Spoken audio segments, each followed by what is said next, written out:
Hello, everybody. Welcome to another episode of Short, Meaningful Videos with me, your boy, Pinda the Great.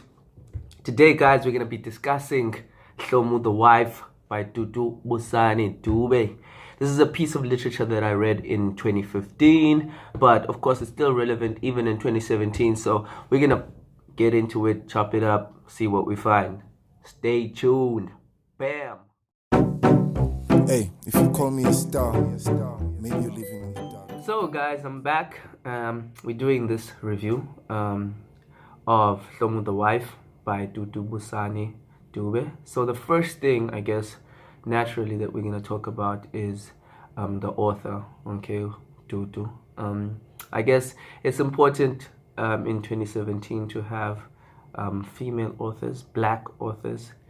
Ududu, I don't know much about her, but I do know that she comes from KZN. She's a journalist. She moved up to Joburg, and of course, like, I guess those are some of the elements that make the story, because a lot of the story has to do with Joburg, KZN, Guamashu, certain things that maybe she derived from her own personal life that she was able to put into the book. Another thing, I guess, that's important to talk about with the author is her writing style. It's a style of writing that is not commonly used, and I guess that's one of the key things that make people gravitate towards the story. It's because of how easy it is to read. It's not something that's overly complicated with high bombastic words.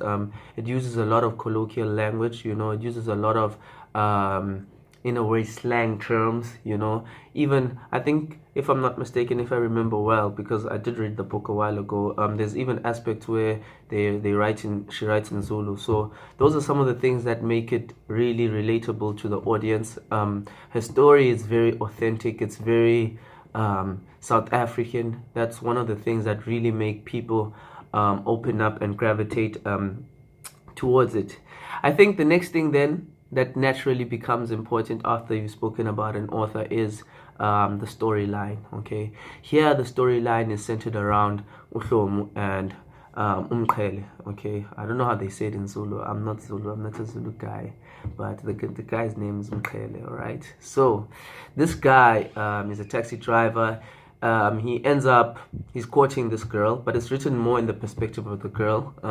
She details how she falls in love with this guy and how she basically before she gets into the relationship with the guy, she has so many standards, preset standards that she has for herself, like to say, you know how women sometimes will say they'll never be with a taxi driver, or I'll never accept a man who abuses me, or I'll never do this and this and that, you know. There's a whole lot of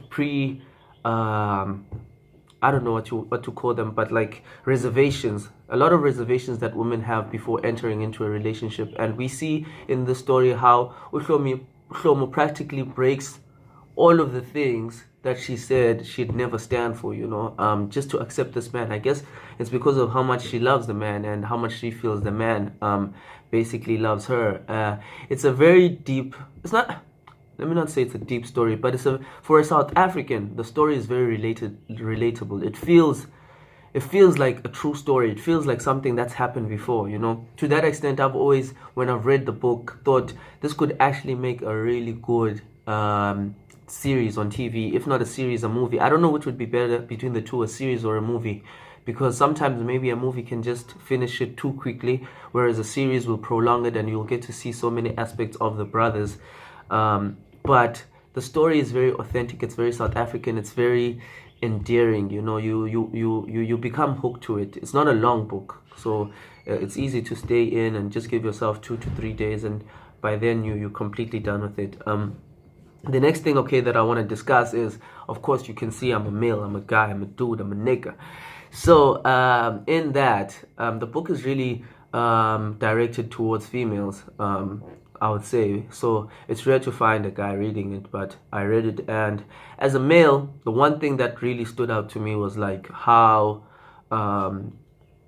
the perception that is painted of women in 2017, whether it's good or bad, I'll let people decide for themselves. But like, I just, in certain parts, it feels like I'm not saying it is reality, like it is based on reality, it is based on real life situations, but in certain places some people question if it's empowering, you know. I don't know how the feminist view would be of the book. I don't know if the feminist people would be necessarily accepting of some of the images and some of the how can I say, the imagery that is being presented of women, in them being subservient, in them accepting abuse.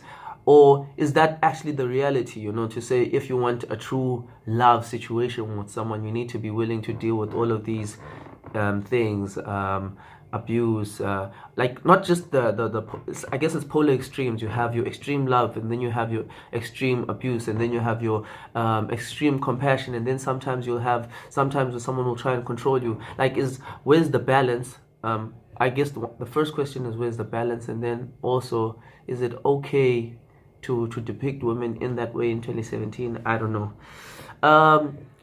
As I get to the end of my review, is it a good or bad book? It's definitely a good book. It's one of, well, I haven't read a lot of South African literature, but like, it's really a good book. I think it would help a lot of people, just to give them insight into how women think, how men think, how, especially as us Africans, like, you get to relate to people in a different way.